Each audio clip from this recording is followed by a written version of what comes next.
کبھی عرش پر کبھی فرش پر، کبھی ان کے در کبھی در بدر، غم عاشقی تیرا شکریہ میں کہاں کہاں سے گزر گیا، کبھی راستوں میں تنہا کبھی ہوں ورود صحرا، میں جنوں کا ہم سفر ہوں میرا کوئی گھر نہیں ہے۔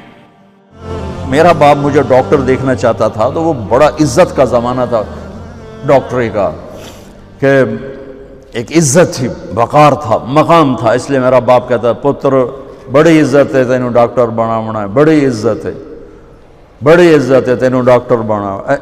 اچھا، وہ دیہاتی آدمی تھے، دو باتیں کہتے تھے، بڑی عزت ہے بڑا پیسہ ہے، بڑی عزت ہے بڑا پیسہ۔ وہ اللہ نے پہلے ہی دیا ہوا تھا، لیکن وہ پیسے کا ذوق کس کو نہیں ہے، کس کو شوق نہیں، میرا پوتر تینوں ڈاکٹر بناونا ہے، بڑی عزت بڑا۔ اور جب میں نے 3 دن کے لیے گیا، یہ گورنمنٹ کالج لاہور پڑھتا تھا، سینٹرل ماڈل سے میٹرک کیا، گورنمنٹ کالج یہ ہمارا جو راوی اب تو یونیورسٹی بن گیا، تو 3 دن کے لیے میرا ایک دوست مجھے ایسے کھینچ کے لے گیا، وہاں سے اللہ نے میرے 4 مہینے کروا دیے۔ 4 مہینے کے آخر میں ایک نوجوان نے کہا تو ڈاکٹر بن کے کیا کرے گا، تو عالم بن جا۔ تو اللہ نے اس کی بات میرے دل میں ڈال دی، میں اس طرف چل پڑا۔ جب میں نے گھر آ کے بتایا تو میرے باپ، اچھا اس دور میں ڈاکٹر ایک قداور شخصیت تھی اور مولوی ایک پست ترین گندگی کا کیڑا، یہ کیفیت تھی۔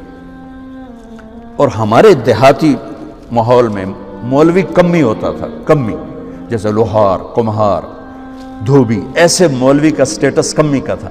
تو میرا باپ کہے تو کمی بڑوں ہیں، تو میری نک وڈھاؤں ہیں، تو کرو کی ہیں، تو میں نے کسے پاسے ران دیونا ہے، جیون دیونا ہے کہ نہیں جیون دیونا۔ سارے علاقے دے ذمہ دار جڑے نے مینوں لانتاں کریں دیں کہ تیرا پوتر تو مولوی بندا پیا دا، بن سی کی۔ تو 23 نومبر 1972 صبح 8-9 بجے کا ٹائم تھا، میرے باپ گھر میں آئے، وہ ذمہ داروں والی چادر پہنی ہوئی بڑی اور چولا کھلا، پگڑی کھول کے یہاں رکھی ہوئی، تو مجھے دیکھتے ایک دم غصے میں آ گیا، یہ تو مولوی بننا ہے تو میرے گھر چوں نکل جائے، زور سے کہا یہ تو مولوی بننا ہے تو میرے گھر چوں نکل جائے۔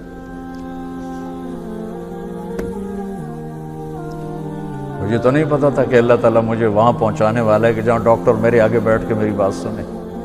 یہ تو اس وقت پتہ نہیں تھا کیا ہونے والا ہے میرے ساتھ۔ میں تو اسی طرح ہی نکلا تھا کہ ٹھیک ہے جی، میں تیار ہوں۔ تو میرے باپ کی شدت دیکھ کر میری ماں نے مجھے الگ کر لیا کہ تو جا، کوئی نہیں، اللہ تیرا ساتھی ہے۔ میں 300 روپیہ میں نے دیا، 300 روپیہ بڑی وڈی دولت ہے، اس میں نے 300 روپیہ دیتا کہ جا، اللہ تیرا وارث ہے۔ تو میں رائے منڈ آ گیا، یہاں میں تعلیم حاصل کرنے لگا، 8-9 سال یہاں پڑھا۔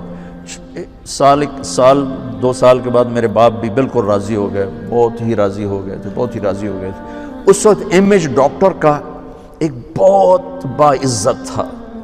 میں ہاتھ جوڑ کے رو کے کہتا ہوں کہ اب ڈاکٹر ایک کاروباری نظر آتا ہے، وہ بھی پیسے کے پیچھے ایسے ہی بھاگ رہا ہے جیسے مال روڈ کا تاجر بھاگ رہا ہے، جیسے لبرٹی مارکیٹ کا تاجر پیسے کے پیچھے بھاگ رہا ہے، وہ بھی ایسے ہی بھاگ رہا ہے۔ کوئی جائز کمائی، جائز محنت کا صلہ لینا کوئی منع تھوڑا ہے، وہ آپ کے رزق حلال ہے۔ میں کینیڈا میں گیا ہوا تھا، میرے یہ سر درد بہت شدید ہوتا ہے، تو وہاں وہ بوٹاکس نیا طریقہ ٹیکے لگاتے ہیں، تو کچھ دن گزر جاتے ہیں، تو مجھے پتہ نہیں تھا یہاں کوئی لگاتا ہے کہ نہیں لگاتا۔ تو میں کینیڈا گیا، وہ جاننے والے ڈاکٹر تھے پاکستانی، تو پارکنسن کے 5 بڑے ڈاکٹروں میں ایک ان کا نام آتا ہے۔ تو وہ ان کے کلینک میں بیٹھا ہوا تھا اور بات چلتے چلتے تو یہ ایسی ایک پینسل پڑی ہوئی تھی ان کے ٹیبل پر، تو وہ یوں پینسل اٹھا کے مجھ سے کہنے لگے مولانا یہ ایک پینسل میں کسی کمپنی کے ایجنٹ سے لے لوں تو میں بلیک لسٹ ہو جاؤں گا، ایک پینسل میں کسی کمپنی کے ایجنٹ سے لے لوں تو میں بلیک لسٹ ہو جاؤں گا، میں کلینک نہیں کر سکتا اس کے بعد۔ تو آپ ڈاکٹر بنے، تاجر نہ بنے، ڈاکٹر بنے، آپ مسیحا بنے، اللہ کی قسم مریضوں کی دعائیں آپ کی نسلوں کو نہال کر دیں گی۔